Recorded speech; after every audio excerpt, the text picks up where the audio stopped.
Hello everyone, welcome to target entrance exam YouTube channel. आज हम लोग अपना जीके का सेकंड सेगमेंट करेंगे। आज अब हम लोग पेपर से पहले पेपर वाली सीरीज स्टार्ट कर चुके हैं, जिसमें हम पर वीडियो 25 क्वेश्चंस करते हैं और एक सेगमेंट में हम 2 वीडियो इंक्लूड करते हैं। तो आज हमारा सेकंड सेगमेंट है।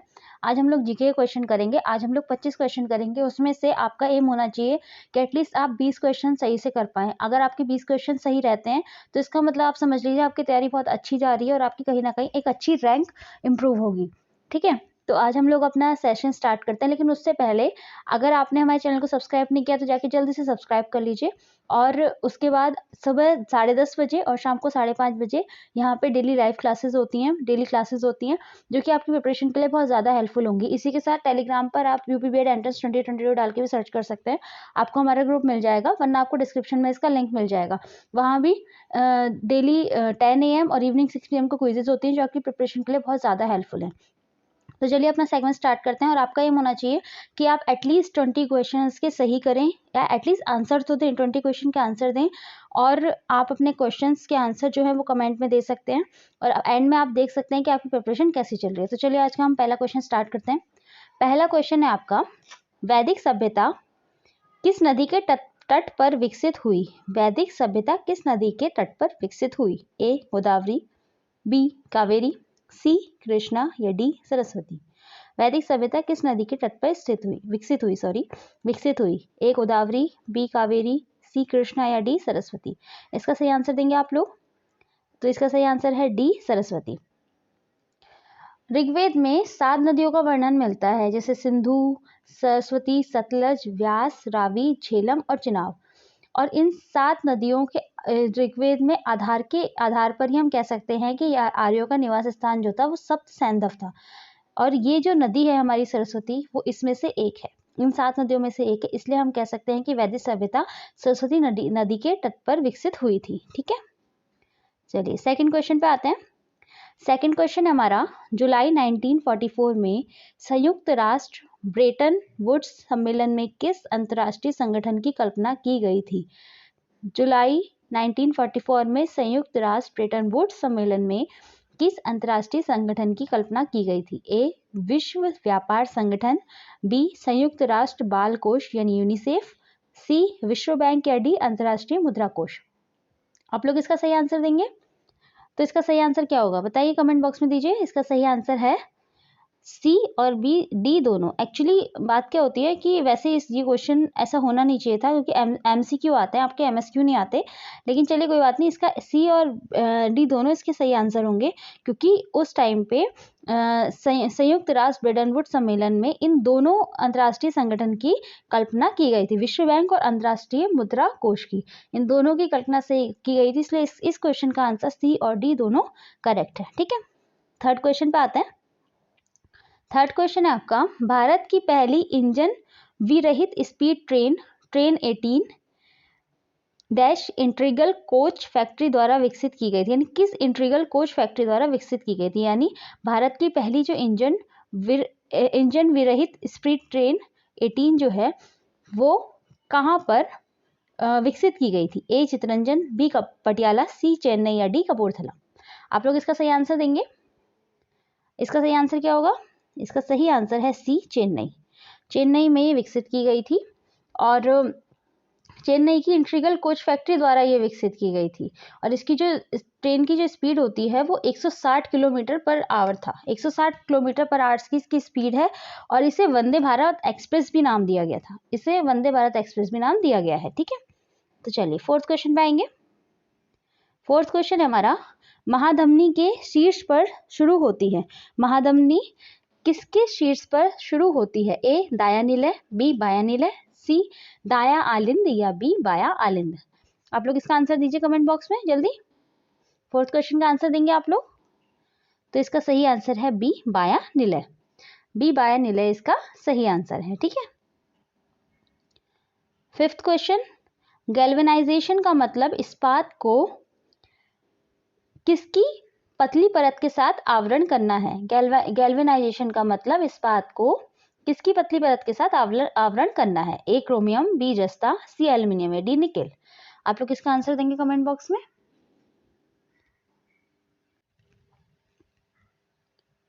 तो इसका करेक्ट आंसर है बी जस्ता। बी जस्ता इसका सही आंसर है। गैल्वेनाइजेशन का मतलब क्या होता है कि जब हम इस्पात को जस्ते की पतली परत के साथ उसका आवरण कर देते हैं। इस्पात को जस्ते की पतली परत के साथ उसका आवरण कर देते हैं।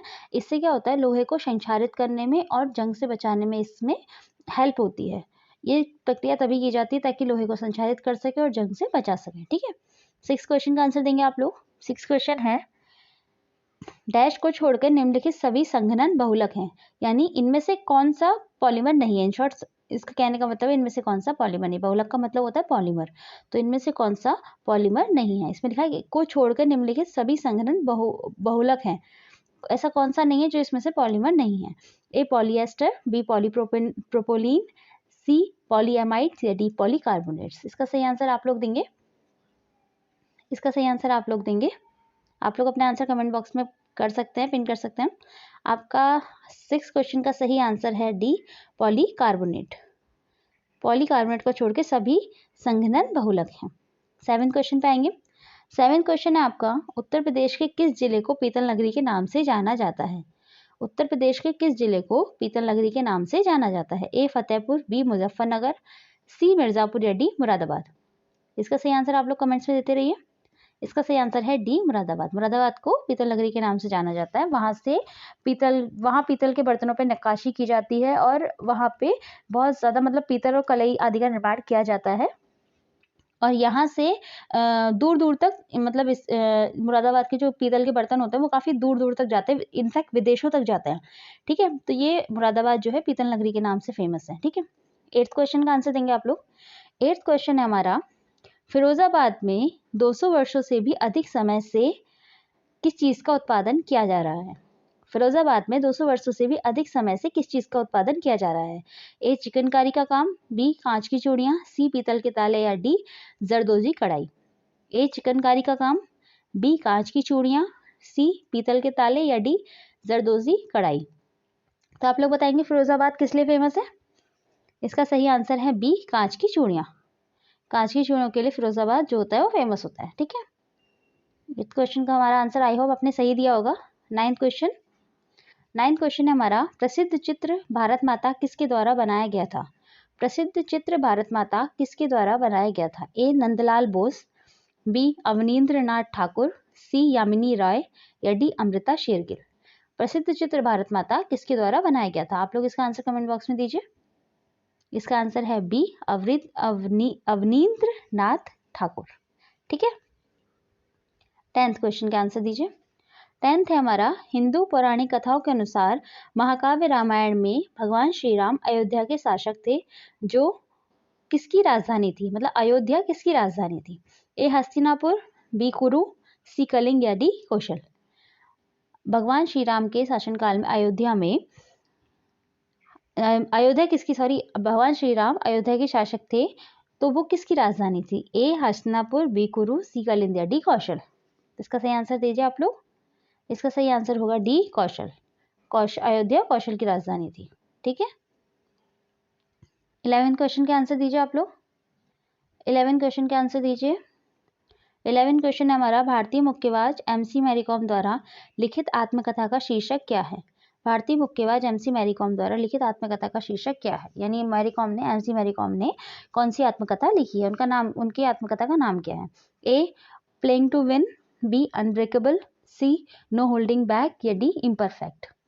आप लोग इसका आंसर दीजिए कि MC मैरी कॉम की जो आत्मकथा है उसका टाइटल क्या है, क्या नाम है उसका। तो इसका सही आंसर है अनब्रेकेबल। अनब्रेकेबल इसका सही आंसर है। तो अब बाकी आप लोग बताइए, प्लेइंग टू विन किसकी है। प्लेइंग टू विन जो आत्मकथा है वो साइना नेहवाल की है। साइना नेहवाल कौन है, बैडमिंटन खिलाड़ी। ठीक है, इसी के साथ नो होल्डिंग बैक जो है, नो होल्डिंग बैक किसकी है, वो है माइकल होल्डिंग्स की। माइकल होल्डिंग्स वो कौन थे, वेस्ट इंडीज के पूर्व क्रिकेटर। ठीक है, और अब बचा डी इम्परफेक्ट। इम्परफेक्ट किसकी है, संजय माजरेकर जी की, जो कि पूर्व भारतीय क्रिकेट खिलाड़ी। ठीक है, चलिए 12th क्वेश्चन पे आते हैं। 12th क्वेश्चन है आपका, चित्रकूट जलप्रपात भारत के किस राज्य में स्थित है। चित्रकूट जलप्रपात भारत के किस राज्य में स्थित है। ए झारखंड, बी उत्तराखंड, सी छत्तीसगढ़ या डी मेघालय। चित्रकूट जलप्रपात भारत के किस राज्य में स्थित है। 12th क्वेश्चन, इसका सही आंसर है सी छत्तीसगढ़। सी छत्तीसगढ़ में स्थित है। चित्रकूट जलप्रपात सी छत्तीसगढ़ में स्थित है और ये भारत के बड़े जलप्रपातों में से एक है। ठीक है, 13 क्वेश्चन का आंसर देंगे आप। वेनेजुएला की राजधानी क्या है? वेनेजुएला की राजधानी क्या है? ए निकोसिया, बी सान साल्वाडोर, सी क्विटो या डी काराकास। वेनेजुएला की राजधानी क्या है? ए निकोसिया, बी सान साल्वाडोर, सी क्विटो या डी काराकास। तो इसका सही आंसर है डी काराकास। डी काराकास इसका सही आंसर है। ठीक है, और ये है कहाँ वेनेजुएला? यह है दक्षिण अमेरिका में अवस्थित देश है। अवस्थित देश है दक्षिण अमेरिका में। ठीक है, 14th क्वेश्चन है हमारा। भारत में निम्नलिखित में से किस रेडियोधर्मी धातु का विश्व का सबसे बड़ा भंडारण मौजूद है? हमारे पास भारत में किस रेडियोधर्मी धातु का विश्व में सबसे बड़ा भंडारण मौजूद है? ए यूरेनियम, बी रेडियम, सी बिस्मिथ या डी थोरियम। कौन सी रेडियोधर्मी धातु यानी रेडियो एक्टिव एलिमेंट है हमारा जिसका भंडारण हमारे पास विश्व में सबसे ज्यादा है? ए यूरेनियम, बी रेडियम, सी बिस्मिथ या डी थोरियम। इसका सही आंसर देंगे आप लोग? हाँ, इसका सही आंसर है डी थोरियम। थोरियम का भंडारण हमारे पास विश्व में सबसे बड़ा भंडारण है। अच्छा, ये मिलता कहाँ है? ये पहली बात तो थोरियम जो होता है वो मोनोजाइट रेत से प्राप्त होता है जो कि केरला में पाई जाती है। इसके अलावा तमिलनाडु में और उदयपुर राजस्थान में भी पाई जाती है। ठीक है, चलिए 15 क्वेश्चन का आंसर देंगे आप। ऑस्ट्रेलिया के एकमात्र द्वीपीय राज्य का नाम बताइए। ऑस्ट्रेलिया के एकमात्र द्वीपीय राज्य का नाम बताइए। ए कैप्री, बी इबिसा, सी टैजमेनिया या डी रोइस। ऑस्ट्रेलिया के एकमात्र द्वीपीय राज्य का नाम बताइए। ठीक है, तो इसका सही आंसर है सी टैजमेनिया। सी टैजमेनिया इसका सही आंसर है। 16 क्वेश्चन। निम्नलिखित में से कौन सा शहर गोदावरी नदी के किनारे स्थित नहीं है? इस नहीं का ध्यान रखिएगा, मैं बार बार हर वीडियो में ये बात कहती हूँ, नहीं है। ए नासिक, बी नवसारी, सी नांदेड़ या डी निजामाबाद। निम्न में से कौन सा शहर गोदावरी नदी के किनारे स्थित नहीं है? ठीक है, तो इसका सही आंसर है बी नवसारी। नवसारी जो है वो गोदावरी नदी के किनारे स्थित नहीं है, बाकी सारे गोदावरी नदी के किनारे हैं। ठीक है, 17 क्वेश्चन है आपका। नीलम संजीवा रेड्डी के कार्यकाल के बाद भारत के राष्ट्रपति कौन बने?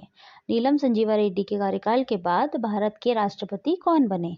ए फखरुद्दीन अली अहमद, बी वराहगिरी वेंकटगिरी, सी ज्ञानी जैल सिंह या डी मोहम्मद हिदायतुल्ला।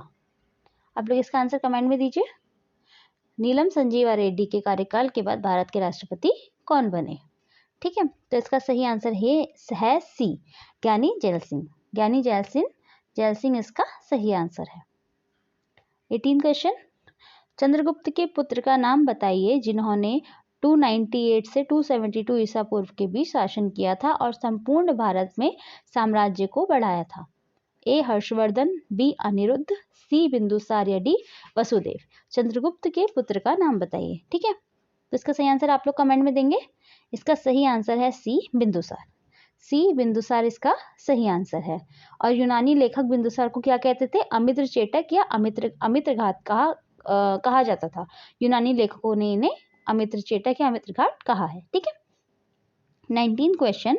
मेघला चादर यह किस राज्य की महिलाओं द्वारा पहना जाने वाला पारंपरिक वस्त्र है? मेघला चादर यह किस राज्य की महिलाओं द्वारा पहना जाने वाला पारंपरिक वस्त्र है? ए गुजरात, बी तमिलनाडु, सी गोवा या डी असम। आप लोग अपने आंसर कमेंट में दीजिए। मेघला चादर कहाँ पहना जाता है? तो इसका सही आंसर है डी असम। असम इसका सही आंसर है, जो ये असम की महिलाओं द्वारा पहना जाता है। ये एक तरीके की आप कह सकते हैं रेशमी साड़ी होती है। ठीक है, चलिए 20 क्वेश्चन का आंसर दीजिए आप लोग। 20 क्वेश्चन है हमारा। रविंद्रनाथ टैगोर ने निम्नलिखित में से किस देश का राष्ट्रीय गान लिखा था? रविंद्रनाथ टैगोर ने निम्नलिखित में से किस देश का राष्ट्रीय गान लिखा था? ए चीन, बी म्यांमार, सी भूटान या डी बांग्लादेश। आपको पता है कि भारत का राष्ट्रीय गान तो लिखा ही है, साथ साथ में उन्होंने और किस देश का राष्ट्रीय गान लिखा था? ए चीन, बी म्यांमार, सी भूटान या डी बांग्लादेश। इसका आंसर आप लोग कमेंट में दीजिए। तो इसका सही आंसर है डी, बांग्लादेश। उन्होंने बांग्लादेश का राष्ट्रीय गान भी लिखा था। अमार सोनार बांग्ला जो है वो बांग्लादेश का राष्ट्रीय गान वो रविन्द्रनाथ टैगोर जी ने लिखा था बांग्ला भाषा में 1906 में। ठीक है, चलिए 21 क्वेश्चन का आंसर देंगे आप लोग। 21 क्वेश्चन है, मुगल सम्राट जहांगीर ने कहाँ में शालीमार बाग का निर्माण कराया था? मतलब इनमें से कहाँ शालीमार बाग का निर्माण कराया था? मुगल सम्राट जहांगीर ने इनमें से कहाँ शालीमार बाग का निर्माण कराया था? ए दिल्ली, बी बलूचिस्तान, सी अवध या डी कश्मीर? ए दिल्ली, बी बलूचिस्तान, सी अवध या डी कश्मीर? तो इसका सही आंसर है डी कश्मीर। जहांगीर ने कहाँ कराया था? कश्मीर में। कश्मीर में जहांगीर ने शालीमार बाग का निर्माण कराया था। ठीक है, 22 क्वेश्चन। आप लोगों को पता है कि आपकी जीके में सिर्फ जनरल नॉलेज या करंट अफेयर्स नहीं आते, साथ ही साथ जीके का मतलब होता है उसमें हिस्ट्री, ज्योग्राफी, आपके कुछ एक साइंस के क्वेश्चन, 2 से 3 क्वेश्चन आपके साइंस के मिल जाते हैं आपको। उसके अलावा बेसिक कंप्यूटर नॉलेज भी मिल जाती है। तो जीके का मतलब सिर्फ करंट अफेयर्स या सामान्य ज्ञान ही नहीं होता कि जो स्टैटिक जीके होता है वो नहीं होता। इसके अलावा भी आपको हिस्ट्री, ज्योग्राफी, इन सबके क्वेश्चन मिलते हैं। तो इसलिए आपके लिए ये सारी चीज़ें करना भी कहीं ना कहीं ज़रूरी हो जाता है। तो बस आप अपनी प्रैक्टिस करते रहिए। 22 क्वेश्चन के आंसर दीजिए आप लोग। 22 क्वेश्चन है, जिस बाजार संरचना में केवल डैश विक्रेता होता है उसे एकाधिकार कहते हैं। जिस बाजार संरचना में केवल डैश विक्रेता होता है उसे एकाधिकार कहते हैं। इसका मतलब बाजार संरचना में कितने विक्रेता होते हैं? ए 1, बी 2, सी 5 या डी 10? आप लोग इसका आंसर कमेंट में दीजिए। इसका सही आंसर है 1। जिस बाजार संरचना में केवल एक विक्रेता होता है उसे एकाधिकार कहते हैं। ठीक है, 23 क्वेश्चन, सॉरी 23 क्वेश्चन।